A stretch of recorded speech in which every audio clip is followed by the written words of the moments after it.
என் அன்பு சகோதர சகோதரிகளே, உங்கள் வாழ்க்கையிலே நிச்சயமாய் நிறைவேற போகிற ஒரு தேவ திட்டம், தேவ தரிசனம், தேவனுடைய தீர்க்க தரிசனத்தை குறித்து இன்று தியானிக்க போகிறோம். நன்றாக கவனியுங்கள். நீங்கள் இன்று எந்த நிலைமையில் இருந்தாலும் சரி, என் அன்பு சகோதர சகோதரிகளே, எத்தனை பாடுகள், உபத்திரவங்கள், வேதனைகளிலே இருந்தாலும் சரி, எத்தனை சிறியவராய், எத்தனை எளிமையும் அற்பமுமாய் எண்ணப்பட்டவராய் இருந்தாலும் சரி, ஒருவேளை நீங்கள் எந்த வழியுமே வாழுவதற்கும் முன்னேறுவதற்கும் எந்த வழியுமே இல்லாத ஒரு பயங்கரமான சிக்கலான சூழ்நிலையில் இருந்தாலும் சரி, என்று கர்த்தர் உங்களோட ஒரு உடன்படிக்கை பண்ண விரும்புகிறார்.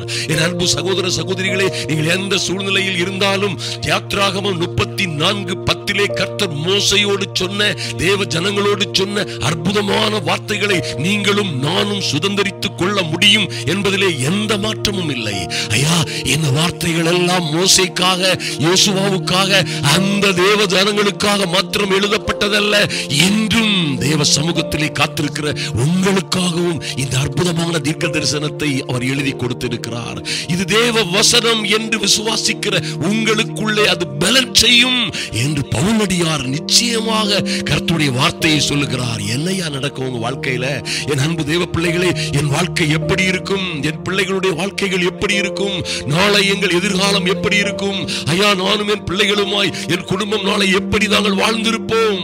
ஐயா, நாங்கள் வாழுவதற்கும் மேன்மை அடைவதற்கும் ஜெயம் கொள்வதற்கும் வெற்றி பெறுவதற்கும் வழியே இல்லாதது போல் இருக்கிறதே என்று நீங்கள் சொல்லலாம். என் அன்பு சகோதர சகோதரிகளே, நிச்சயமாக உங்கள் வாழ்க்கையிலே கர்த்தர் செய்ய போகிற பயங்கரமான காரியங்கள் நிச்சயமாக உங்கள் பிள்ளைகளுடைய வாழ்க்கையிலே நிறைவேறும். இது தேவ வார்த்தை என்பதை மறந்து விடாதீர்கள். அதற்கு அவர், இதோ நான் உன்னோட ஒரு உடன்படிக்கை பண்ணுகிறேன், பூமி எங்கும் எந்த ஜாதிகளிடத்திலும் செய்யப்படாத அதிசயங்களை உன் ஜனங்கள் எல்லோருக்கும் முன்பாக செய்வேன். உன்னோட கூட இருக்கிற ஜனங்கள் எல்லோரும் கர்த்தருடைய செய்கையை காண்பார்கள். உன்னோட கூட நான் இருந்து செய்யும் காரியம் பயங்கரமாய் இருக்கும் என்று சொன்னாரே.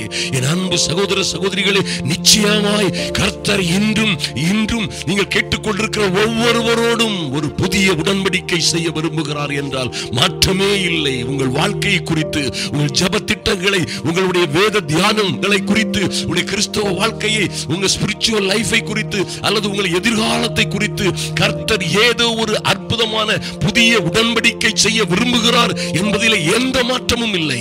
ஐயா, இன்று முதல் இப்படி ஜெபிப்பேன். ஐயா, இன்று முதல் என் தெய்வமே இப்படி வாழுவேன். என் பிள்ளைகளை உமக்கென்றே நான் சமர்ப்பிக்கிறேன். அல்லது என்னுடைய இதை அதை, என்னுடைய ஆஸ்தியை, என் அந்தஸ்தை, என்னுடைய காரியங்களை உம்முடைய பாதத்திலே வைக்கிறேன் என்று நீங்கள் எப்பொழுது வேண்டுமானாலும் உடன்படிக்கை செய்யலாம். என்றும் கர்த்தர் உங்களோடு பண்ண விரும்புகிற ஒரு அற்புதமான உடன்படிக்கையை பெற்றுக் கொள்ளுங்கள். அவர் உங்களை பார்த்து சொல்றாரு, ஐயா, பூமி எங்கிலும் எந்த ஜாதிகளிடத்திலும் நீ அறிந்த தெரிந்த உற்றார் உறவினர்கள் ஊரார்கள் எந்த ஜாதிகளிடத்திலும் செய்யப்படாத அதிசயங்களை உன் ஜனங்கள் எல்லோருக்கும் முன்பாக செய்வேன். என் அன்பு சகோதர சகோதரிகளே, உங்கள் வாழ்க்கையில இப்படியாய் கொத்த மகிமையான காரியங்கள் நடக்கும். மாத்திரமல்ல, இன்று உங்களோடு இருக்கிறார்களோ இல்லையோ, உங்களோடு இருக்கிற ஜனங்கள் யாவரும் உங்களுக்காக கர்த்தர் செய்யும், அவருடைய கரத்தினால் செய்யும் பயங்கரமான அற்புதமான அதிசயமான காரியங்களை நீங்கள் நிச்சயமாய் காண்பீர்கள். உங்களோட இருந்து கர்த்தர் உங்களுக்காகவும் உங்கள் பிள்ளைகளுக்காகவும் உங்கள் ஊழியத்திலும் உங்கள் கையின் பிரயாசங்களிலும் கர்த்தர் உங்களோட கூட இருந்து செய்யும் காரியம் பயங்கரமாய் இருக்கும். இதை கேட்கிற, பார்க்கிற, அறிகிற, கேள்விப்படுகிற எல்லோருக்கும் அது ஆச்சரியமும் அதிசயமுமாக இருக்கும். அப்பேர் கொத்த பயங்கரமான அற்புதமான காரியங்களை உங்களுக்காக கர்த்தர் செய்ய ஆவலாய் இருக்கிறார். நாம் ஜெபிப்போம். எங்கள் அன்பின் பரலோக பிதாவே, நன்றி செலுத்துகிறோம் சுவாமி. உம்முடைய பிள்ளைகளோடு நீ பேசின நல்ல வார்த்தைகள் எல்லாம் நிச்சயமாய் நிறைவேறும்படியாய், ஐயா, இவர்களோடும் இவர்கள் பிள்ளைகளோடும் குடும்பத்தோடும் இருந்து நீர் செய்ய போகிற காரியங்கள் பயங்கரமாய் இருக்க போவதற்காக, அதிசயமும் ஆச்சரியமும் அற்புதமாய் இருக்க போவதற்காக நன்றி செலுத்துகிறோம். இதை தேவ தீர்க்க தரிசனம் என்று நம்பி விசுவாசிக்கிற எவர்களுக்குள்ளும் இது பலன் செய்யும்படியாய் இயேசு கிறிஸ்துவின் நாமத்தினாலே ஜெபிக்கிறோம். நல்ல பிதா.